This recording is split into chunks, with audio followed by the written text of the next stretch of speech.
গল্প তুলে ধরবো, যার নাম হচ্ছে ডলি আক্তার।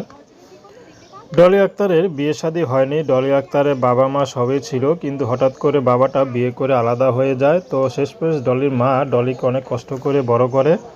তার মধ্যে তার ছোট একটা বোন আছে।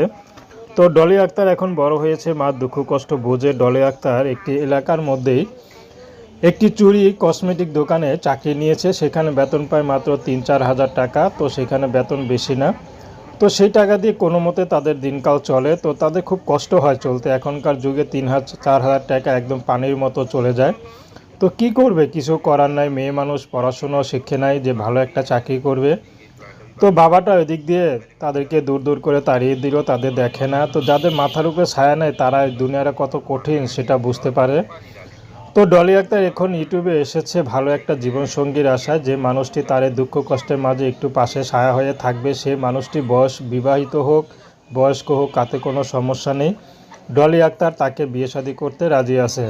ডলি আক্তারের ব্যক্তিগত কোনো পছন্দ নেই। ডলি আক্তারকে পছন্দ করে যে ভালোবেসে